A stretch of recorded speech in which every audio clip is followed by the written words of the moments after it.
Ladies and gentlemen, kuri wowe wifuza gukora filime, ahangaha ntibikiri inzozi kuko MOTHERLAND Films tubasha kugutegurira inkuru ya filime, tukayiyobora, tukayikorera casting, tugakora byose, gufata amashusho ndetse no kuyeditinga, ubundi tukaguha filime irangiye. Nitwe ba professioneri ba mbere mu Rwanda. Duhamagare kuri izi nimero maze tugufashe, kuko aho uherereye hose ukoranye natwe ntabwo tujye tumutenguha. Ikindi kandi MOTHERLAND Films tugufasha muri promotion ku buryo filime yawe igera kure hashoboka kandi ikaba filime nziza irebwa na benshi. MOTHERLAND Films, igisubizo ku bifuza gukora filime. Aya mahirwe ntagucike.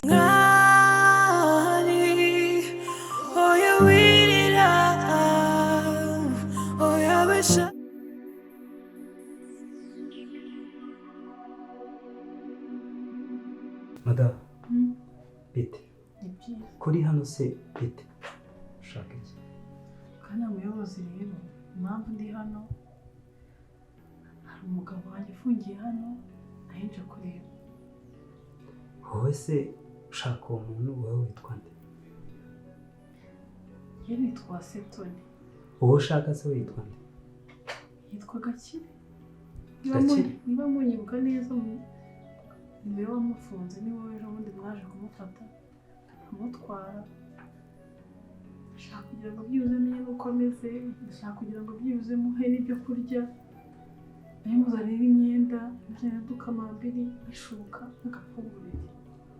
Ni Gakire twaje gufata ari kumwe n'undi mukobwa mu rugo? Rwose witwa Latifa. Ese ubundi ko umugabo wanjye nta kibazo afite, kubera ikintu kimufunze? Gakire aracyakurikiranwa n'ubugenzacyaha. Yakoze iki? Ibyo ngibyo uzabimenya nyuma. Urubanza rwe rwamaze guca.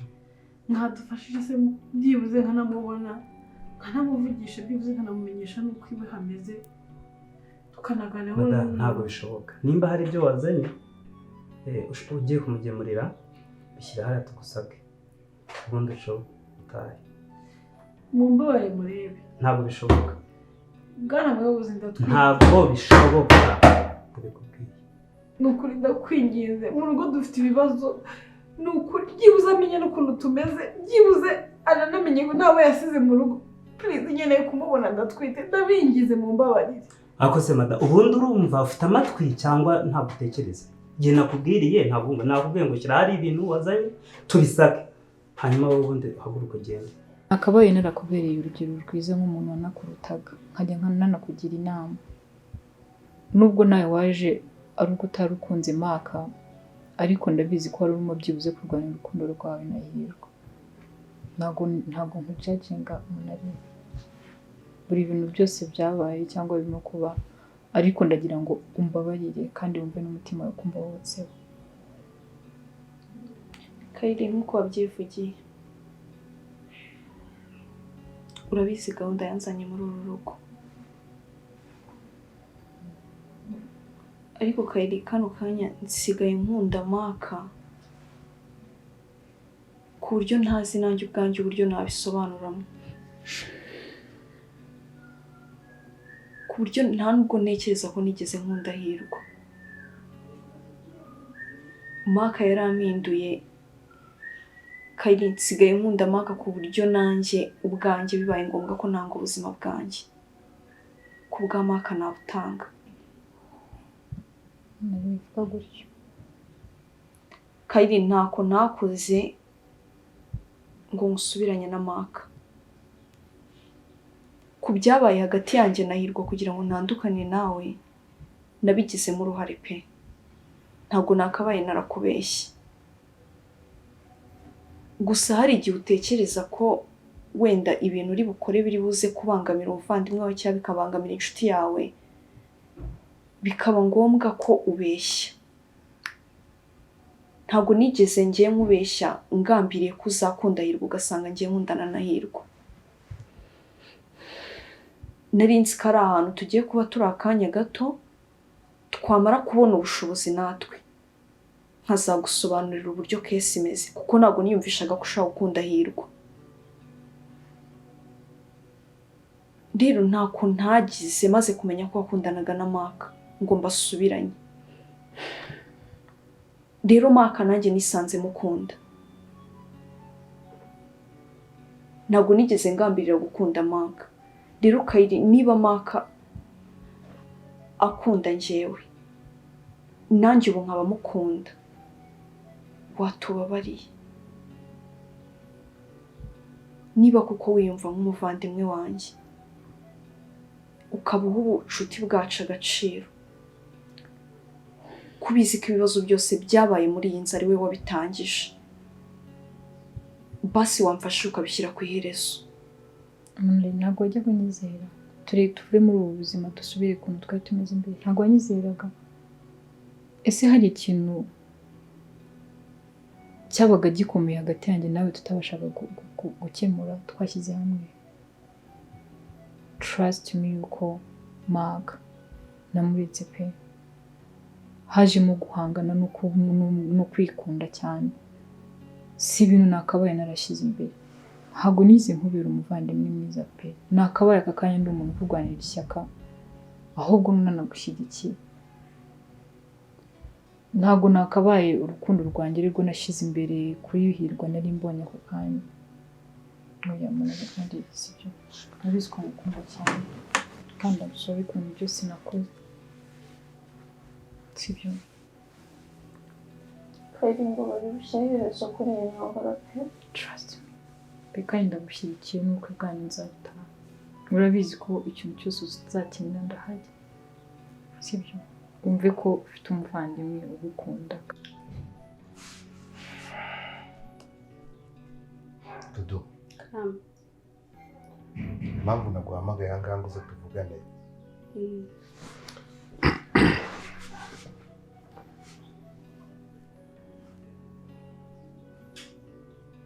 Ibintu wambwiye warabikoze. Naragerageje.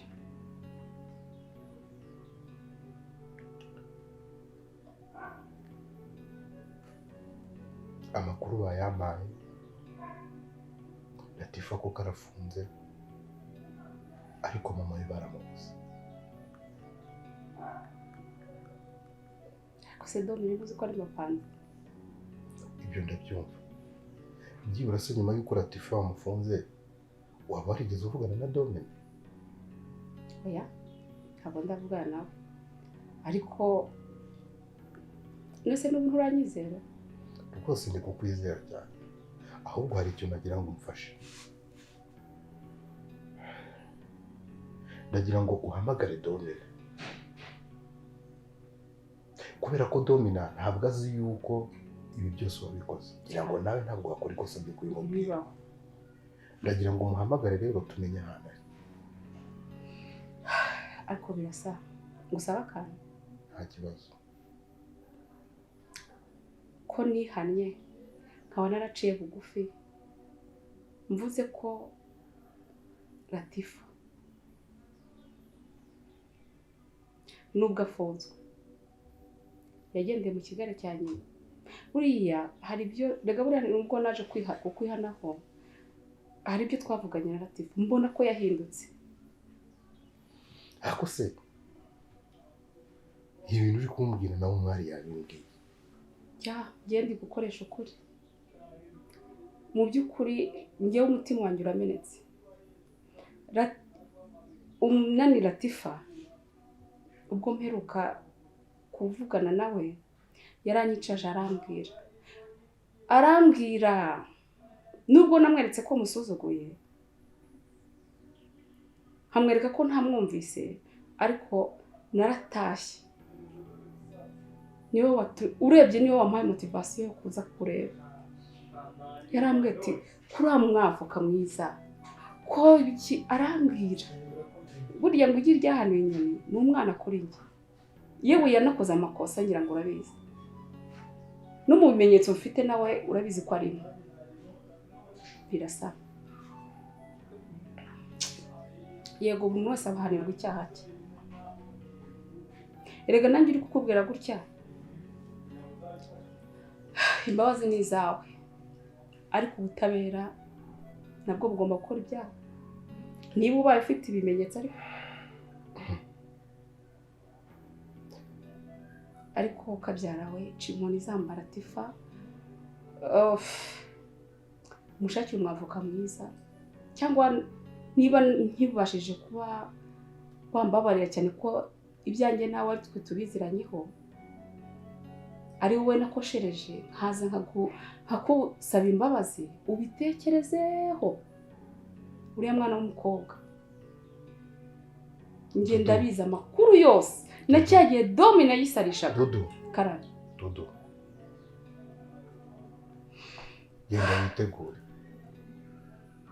genda witegure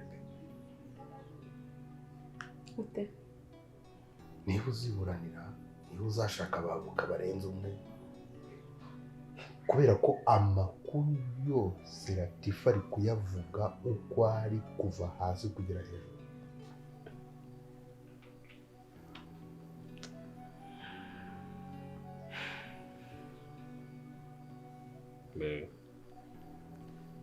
Hey, escuta, ako ubwanwa bwanjye nanjye wazabusutsemo utuntu kimanuka kikagira nkanga tukatureba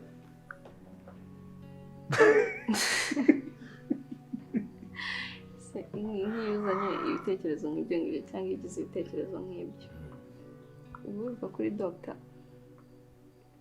twabikora zicoka nyine mugende hano ntabwo ngiye mu kazi nyine kasakazi izi ngo urashaka kumera nka Muhammed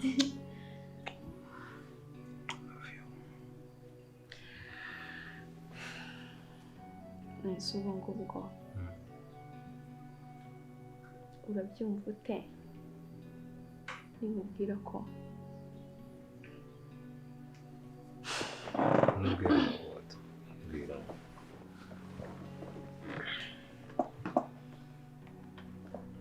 umaze kuvugana n'umukazana wa mama wawe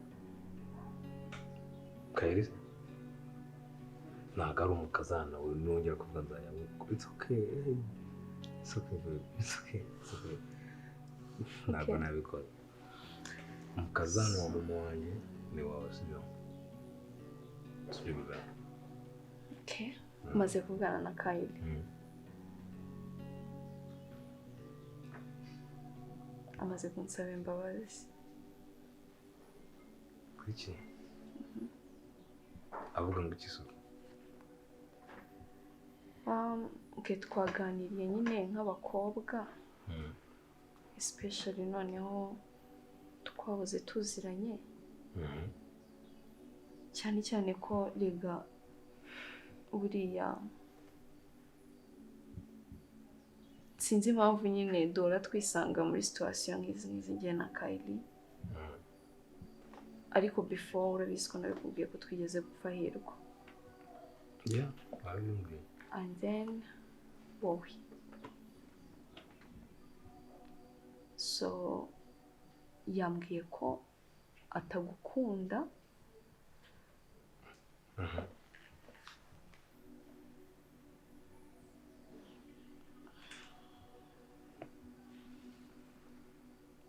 so bintera impungenge nibaza impamvu izi ntambara zose nyine zavutse kandi hejuru yiwe so ambwira ko kubera ko namubabaje bwa mbere ageze hano rero agasanga ari njyewe uhari yifuzaga n'ubundi kongera agahangana nanjye nta yindi mpamvu yabimuteye ishaka kunyihorera. It's good for her. None cyenze kuri ibyo mama nawe mukanya twe turi kuvugana ansaba imbabazi ambwira ko ngo ari we mukazana ashaka yakubangamiye yagufasha utari nyine ambwira ibintu byinshi cyane aranapfukama nyine ndamuhagurutsa nabwira mama si ngombwa gupfukama ibintu wanabimbwira nicaye nkabyumva arambwira ngo nyine ngo urukundo rwatsinze rwatsinze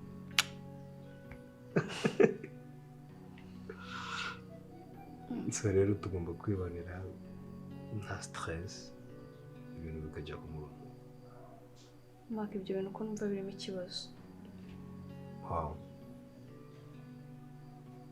Kayidi avuye kunsaba imbabazi, none mama wawe utanshakaga ahise ahinduka, none Kayidi arashaka kuguma hano akabanza akamfasha gusubirana na mama wawe,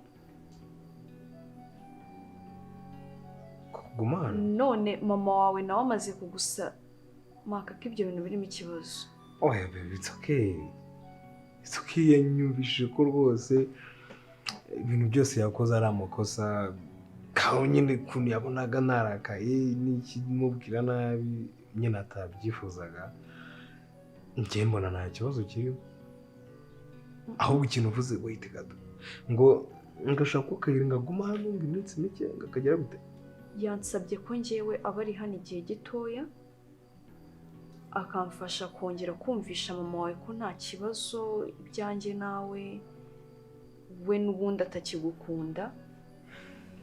Babe, don't worry, no matter what icyo baba bari gupanga cyose bironka. Okay. Wihangayike babe, hey, mama wanjye ndamuzi pe, ndamuzi bihagije, twavuganye twirebanira gutya n'amaso yanjye. Reka tumwizere. Sibyo? Babe. kandi mu bintu namenye nawe uri muri dosiye. Okay. Ibi ntabwo mbikubwiye mu rwego rwo kuvuga ngo ndi gusibanganya ibimenyetso, kuko nta n'ibimenyetso ndi gusibanganya, ariko niba uri umuntu wumva ko wicujije muri wowe, ikintu nkeneye ni kimwe cyonyine. Nimba bishoboka ko nzabasabira imbabazi bigakunda, nzabikora. Ariko umuntu witwa Domi, ndakwinginze kora ibishoboka byose ukora iyo bwabaga Domina tumubona ahantu. Nuramuka umaze kumenya amakuru y'ahantu Domina ari, telefone yawe.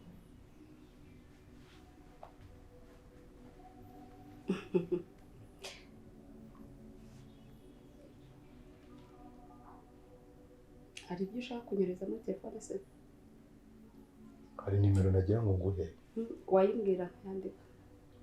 Reka nkwandikire mu ntakibazo. Okay. Nta kibazo aho uzampamagare kuri telefone. Umenyeshe ko Domino umubonye gusa. Umenyera ahantu ari bibigenza by'ibiryo. Kandi wakoze kunyitaba. Ya. Kuko barabwo narakubabariye. Dudu narakubabariye pe. Birasa. Yeah. Ndabyumva warambabariye. Sibyo?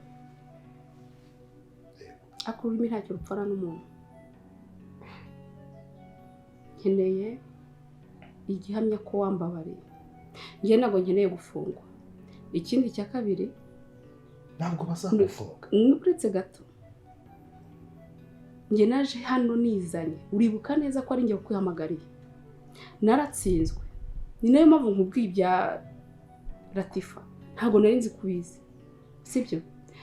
Icyo biguha icyizere cyuko hari no kugira ngo afungwe ubu tuvugana. Naba narabigize mu ruhare kuko nabikwijeje. So niba ushaka kundusha ubwenge cyangwa iki ugiye gufungwa, niba ubifitemwo kumva waruhuka kubyo nagukoreye, go ahead. Ariko wibuke ko ninjye wizanye. Yego ufite ibimenyetso, sinzi ngufite kimwe cyangwa ibindi, ariko burya ntabwo ndi igicucu cyane ku buryo naza nkitanga, naza waba uri kumfata record ntacyo bimbwiye. Yaba ari za kamera ujye ushyira hano ntacyo bivuze. Gusa kinaje kugusaba imbabazi, kandi usabye imbabazi arazihabwa. Niba rero ubona ko ngomba gufunga, urimo uravunika cyane, imbabazi naraziguhaye. Ndabyumva, ndagufasha no kubona uwo Domino uvuga. Yego. Ariko ndashaka ikimenyetso kinyereka ko ntazafungwa. kandi wibuke ikindi, furashi yanyu mwese ndayifite. Ariya niba ushaka ko hari ibyawe ngaruza cyangwa nkagukomeza nkakubera umukiriya, mfite furashi yawe. rekera aho ngaho. Nibyo ufite furashi, sibyo? Kandi ndi kumva mu magambo yose ukunda kumbwira harimo kugaragaza ko rwose ufite amakenga n'impungenge. Aribaye ari wowe. Niyo mpamvu nakwatse furashi ukayinyima, ariko ndakumenyesha ko mfite kopi yayo. I know. Wari ubizi ko mbizi. Ubwire n'uwayikopiye ni umukozi wawe, sinzi waje abyikoresha kuko erega twebwe tuba tuzi n'ibyo turi gukora ko ari amakosa, ariko ntidusige ikimenyetso na kimwe nyuma. Iyo kopi urayifite se?